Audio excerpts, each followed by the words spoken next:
LGBTQ in sema eba wo man musa enye Ghana man kwa na eba mu a chese wo manfo no kase ana otimemufo no kase won tiase ana se won peneso na utimi usha na chese the whole Africa ana se almost all the African countries na empene LGBTQ in semi hu na ye Nigeria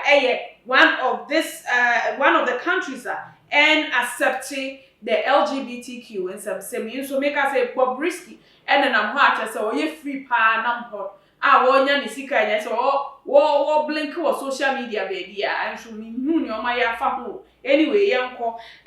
me trema na che say dia abeto me nan so ene fi Nigeria na asemi enyina starte ne say abrantie bi a chese wo ye transgender bi ana se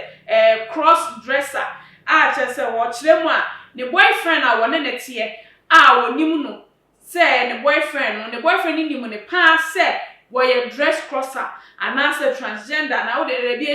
transgender dress crosser ye chese bia wo ye be man so de bia no wo ye no so oba na o dress it so oba o ye ni ti so oba ne kasa mu ne ni ye mu se ne amaye ye kasa ye church danda ye ho no sa ena omo ye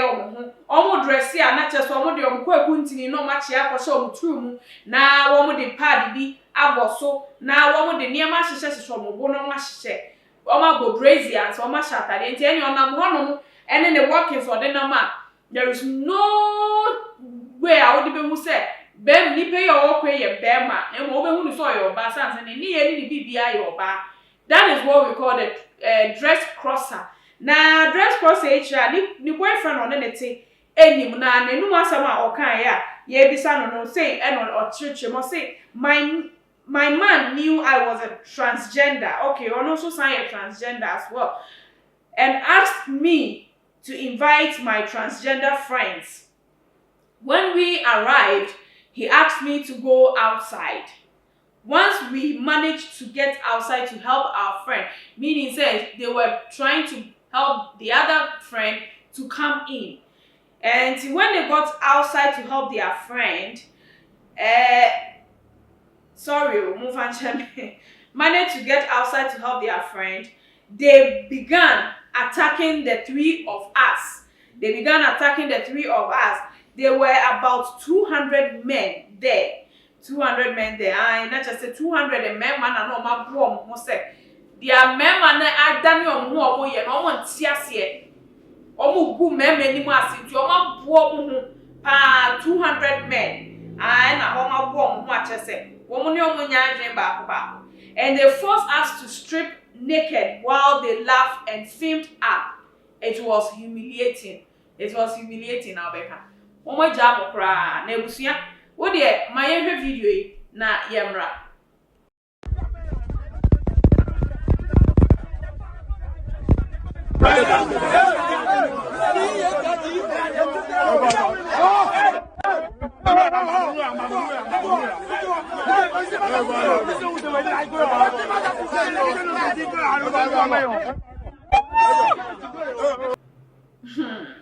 ayasemo na ntimo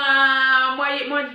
yire mo ho ede bibi se atom ho so na mo na mamuni ahoto na eche se wo mo ye transgender ba mienu wo mo ye transgender wo ho atom so wo ba complete na eche se wo mo no mo kwaku ntini no mo akosesa no age akoso akuma ede agbo ho no a eche se wo mo nye mema bio se na nyame bo mo mema no mo mpe mema mo pese wo mo ye oba enti o makwa kwotwa mo kwaku ntini na efi ho ede oba de agbo ho eno de ye friend transgender no na chese o ma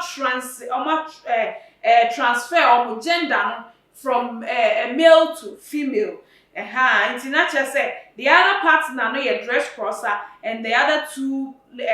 guys no transgenders a chese o mo ba ya 200 men no ma bo mo ho abonten a wo mo hie o mo say ada na mugu mema animu asesa inti ma bebrebe nenam kromu mu mpe ma ho fefo nenam kromu a chese wo shape a wo say yes shape nie Bobby stand papa ebi mu finfini set ye nie shenge okrapo ma chese ahofe Nigeria so de uhu pema ahofa uhu bi ene kokko omukokko igbo color na so de uhu bi crop say half cast enti ni nyina mu na enya mo fe se wo de mo bokwa akose mase ade oba de edi nse hu de anenam ye bi so sa de ne ye so ye nti ase ene ene mo ye be strip mu naked pa ne abum ye mo abum na kire bi mu no mo ji mo hu fi ensem a mo ba sesa mo adwen se mo ye mema nti you come back to your manhood na chese nia esi wo eye abrantie ni fie na chese otimu se abrantie no ene ne nanfofo mema aplan se nkrofo yi eba de omo be ye omo ni according to what the guy me who say my friend is a lady who say guy was explaining no na chese the guy ne ka chese omo nkwa abonten e den na wa invite obi so omra na afọ obeka chese won kwa abonten na chese wunim ni enti a wo so omo nkwa abonten wunim. Now there is a club Omatia from Hirondly Club. I walk Benin. Hirondly Club. Ebusa fan chairman na brofri di chese. LGBT square nkwa na betiase Club Benin. Chese womo penifo ni bi ene ba to their 8 ebe boa nkrofo etimiji omo a omkomo omo baby eda ye esan mo matade ehye chese womo support that he said ye ka say Ghana omo wo group omati a omo committees they be asanso na ewo Nigeria and also advocacy no group no be kasa and this is what they also said. Also the advocacy group said in a social media statement said we have just denounced obtained aggression against people LGBTQI in Benin a few days before the celebration of 17th May. We condemn this act with the last rigor. We will come back for more details. Na chese woman so the omo de beto hono na chese omo celebration bi kro omo be celebrate 17th May ibosumi ye mu a omo di now say this chese omo brofo omo kan ye chese omo aye no kra da trend say celebration time ebeso na ebusua aha na meja wo esi ede na wo feel say yehu transgender for ni crofo ya ye nya omo wo feel say omo right in chese say ye mo omo nyom freedom ana say wo feel say nkrofo hia omo bu omo humiliate omo no ne kwan so a eno no nti mato ama ho omo de na share comment comment section ho ma enfefefe media any akoso akoko a anta eke feed one apa koso na subscribe na Facebook follow your Instagram Twitter I honya me pa na Facebook na ya beda was se o ye nisa na Facebook share to other social media platforms a wo so na nyame wish se o ye nisa makra mo da send message ya